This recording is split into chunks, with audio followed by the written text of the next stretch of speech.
One very, very common stress inducing thought that I hear from a lot of high achievers is this one: I need to prove myself to my boss. Now, sure, that's a good thing to be trying to do, right? You want to have a strong reputation in your company. Your boss's opinion of you determines or at least strongly influences your standing on the team and your trajectory. And if your boss thinks that you're doing a bad job, they might even fire you. So, surely you should be working hard to prove yourself, right? Here's the problem with trying to prove yourself to your boss. It leads you to spend a lot of time asking yourself the question, what would my boss think of this? And not very much time asking yourself, what do I think of this?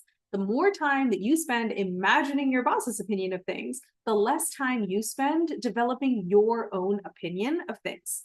And I'm sure your boss has a very strong perspective and they tell you what it is all the time, but that doesn't mean that you have to leap up and immediately start tap dancing according to their instructions. Instead, I want you to pause, look around, because your boss's perspective is just one input for you to consider.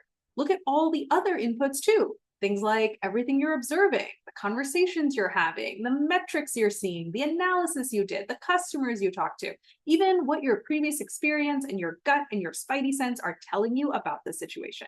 And take the time to ask yourself, what do I think? And if it turns out that your opinion doesn't align with your boss's opinion, then I want you to spend your time figuring out, first, how can you test and validate your own opinion? Then, how can you better understand your boss's perspective and why they're so convinced that it's right?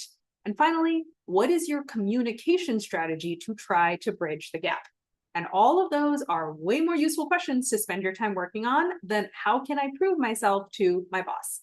And by spending your time working on those questions, you're actually going to prove yourself way more effectively anyway. Because remember, the goal here is not to get an A from your boss. You're not in school anymore and your boss is not your teacher.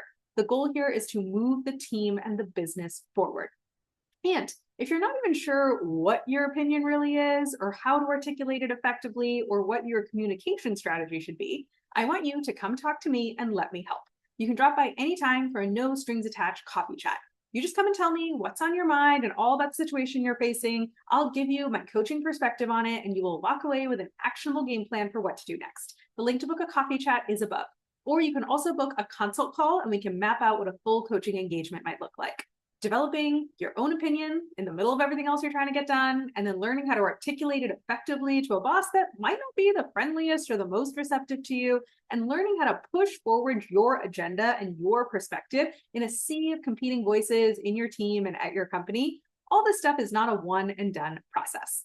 Having a coach carves out time on your calendar to work on this systematically, and it gives you an expert thought partner that you get to work with. Someone like me who has spent hundreds of hours thinking about this stuff, has seen tons of situations just like this, and can give you instant distilled advice that you can run with immediately. Let's start today. The link to book a free consult call is above. Or if you're listening on Instagram, all the links are in my bio. Or if you're listening on the podcast, all the links are in the episode description.